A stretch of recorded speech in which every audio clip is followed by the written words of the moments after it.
ကျွန်တော်ဟာဝယ်သူတယောက်ရဲ့ကလောင်တန်ထဲတဲ့အိုးထဲမှာဟွာထားတဲ့ရတနာတစ်ခုကိုမတော်တဆရှောက်ဖွေတွေ့ရှိခဲ့ပေမဲ့ဆိုင်ရှင်ကတော့အဲ့ဒါကိုအဖိုးတန်မှမတိပဲဝယ်ဖို့ညှင်းဆန်ခဲ့ပါတယ်။အဲ့ဒီဝယ်သူပြန်ကာနီးမှာကျွန်တော်ကချက်ချင်းတားပြီးအိုးကိုဘလောက်နဲ့ရောင်းမလဲလို့မေးလိုက်တော့သူကအနည်းဆုံး$3000လောက်လိုချင်တယ်လို့ပြောပါလေ။ကျွန်တော်လက်ထဲမှာ900ပဲရှိတာမို့အဲ့ဒီငွေကိုထုတ်ပေးလိုက်တဲ့အခါသူကဝေခွဲမနေပဲချက်ချင်းသဘောတူလိုက်တာကြောင့်ကျွန်တော်ဈေးပိုပေးလိုက်မိပြီလို့တော့ထင်မိသေးတယ်။ဒါပေမဲ့အန်ရောက်လို့အိုးဖင်ကိုခွဲကြည့်လိုက်တဲ့အခါမှာတော့အထဲမှာအနည်းဆုံး$1တန်းတန်ကြီးရှိတဲ့ရှေးဟောင်းဒင်္ဂါပြားတစ်ပြားကိုတွေ့လိုက်ရပါတော့တယ်။အဲ့ဒီဒင်္ဂါကိုယူပြီးရှေးဟောင်းပစ္စည်းအယောင်းဆိုင်ကိုသွားပြတဲ့အခါဆိုင်ရှင်ကအဖိုးတန်မှန်သိပေမဲ့ကျွန်တော်ကိုအသိဉာဏ်မရှိသူအမတ်နဲ့$2000ပဲပေးပြီးဝေဖို့ကြိုးစားခဲ့တယ်။ကျွန်တော်လည်းချက်ချင်းပြန်ထွက်လာခဲ့တာပေါ့။ဆိုင်အပြင်ရောက်တော့ကုမ္ပဏီဥက္ကဋ္ဌတူကကျွန်တော်ကိုတားပြီးစောစောကစကားတွေကိုကြားခဲ့လို့ဒင်္ဂါကိုစိတ်ဝင်စားကြောင်းပြောလာပါတယ်။စားတောက်ဆိုင်တစ်ခုမှဒင်္ဂါကိုတေချာစစ်ဆေးပြီးတဲ့နောက်သူက$1တန်းနဲ့ချက်ချင်းဝေယူလိုက်ပါတယ်။အပြန်လမ်းမှာတော့လမ်းဘေးရှေးဟောင်းပစ္စည်းဆိုင်လေးတစ်ခုမှာ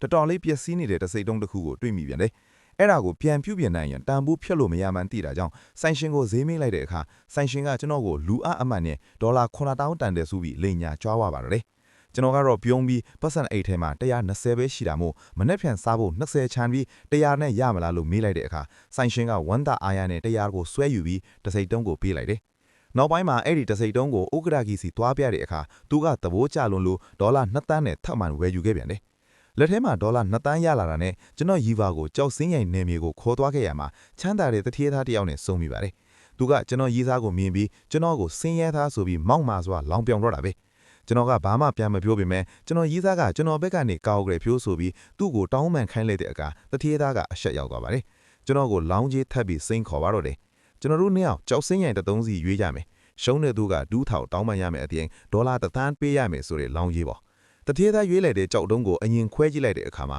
$5သိန်းတန်ကြီးရှိတဲ့ကြောက်စိမ့်ကြီးထွက်လာတာကြောင့်သူကအောင်နိုင်သူလေသက်နဲ့ကျွန်တော်ကိုဒူးထောက်ဖို့ပြောပါတော့တယ်ဒါပေမဲ့ကျွန်တော်ကတော့အေးအေးဆေးဆေးပါပဲကျွန်တော်နဲ့ကြောက်တုံးကိုခွဲလိုက်တဲ့အခါမှာတော့အားလုံးမြင့်တက်သွားကြပါတယ်အထက်မှာအယမ်းကိုရှားပါတဲ့အယောင်အသွေးရှိတဲ့ကြောက်စင်းတွေထွက်လာပြီးအနည်းဆုံး$3တန်းတန်ကြီးရှိနေလို့ပါ